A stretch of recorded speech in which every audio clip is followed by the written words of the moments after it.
Hello साथियों, नमस्कार। मेरा नाम बिमला पाल। मेरे YouTube channel video with Bimla पर आप सभी लोगों का बहुत बहुत स्वागत है। दोस्तों, और बताइए आप लोग कैसे हैं? उम्मीद करती हूँ कि आप लोग ठीक होंगे, स्वस्थ होंगे। दोस्तों, मेरा आप लोगों से अनुरोध है कि अगर आप लोगों ने अभी तक मेरे चैनल को सब्सक्राइब नहीं किया है तो प्लीज़ चैनल को सब्सक्राइब करें, लाइक और कमेंट अवश्य करें। और जो लोग चैनल को सब्सक्राइब कर चुके हैं उनसे मेरा यह अनुरोध है कि वीडियो को लोगों में शेयर अवश्य करें। दोस्तों, आज हम फिर आए हुए हैं अपने चैनल पर एक नई कहानी के साथ में। तो चलिए हम सुनाते हैं कहानी। यह कहानी है एक दीपक की। और दीपक जब जलता है तो सारे अंधकार को मिटा देता है। दोस्तों, तो हम आप लोगों को सुनाने जा रहे हैं कहानी, और कहानी कैसी लगे कमेंट के माध्यम से आप लोग अवश्य बताइएगा।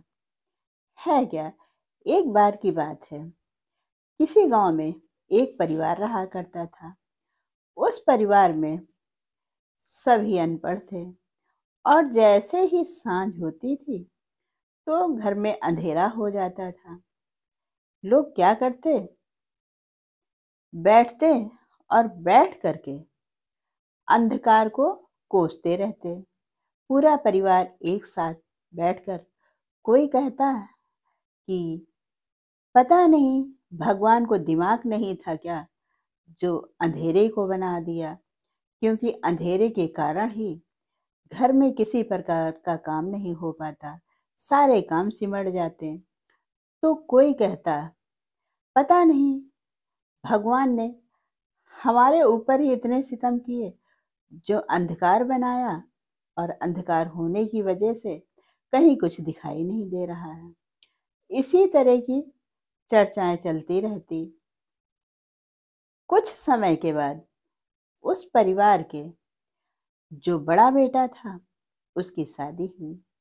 और जब शादी हुई तो बहू समझदार और पढ़ी लिखी थी। जैसे ही बहू घर पर आई तो उसके पति ने अपनी पत्नी से कहा, प्रिय, घर में तो घोर अंधकार है, कुछ दिखाई नहीं दे रहा है। आप ही बताओ, मैं आपका स्वागत कैसे करूं? बहू समझदार और पढ़ी लिखी होने के कारण बोली, प्रिय, अंधकार हमेशा के लिए नहीं होता है, वह तो कुछ ही देर के लिए होता है। और जब अंधकार होगा तभी हम उजाले को समझ पाएंगे।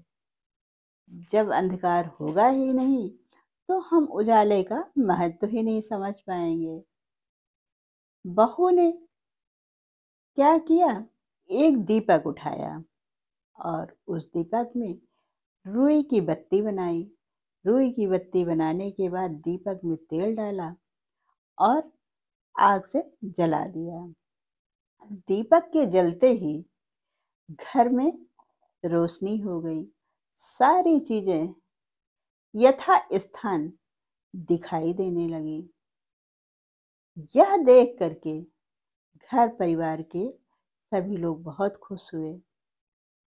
तो दोस्तों, इस कहानी से हमें यह सीख मिलती है कि हमारी जो समस्या है हम उस पे गौर नहीं देते, सिर्फ हम बेवजह भगवान को दोष देते रहते हैं और सोचते हैं कि भगवान ने ऐसा क्यों किया, भगवान ने वैसा क्यों किया, भगवान ने हमारे साथ ही ऐसा क्यों किया। अगर हम में जरा भी समझदारी है तो समस्या किसी प्रकार की हो हम उससे निपट सकते हैं। दोस्तों, यह रही छोटी सी कहानी। अब हम फिर मिलते हैं आप लोगों से अपनी अगली वीडियो में। तब तक के लिए नमस्कार। जय हिंद, जय भारत।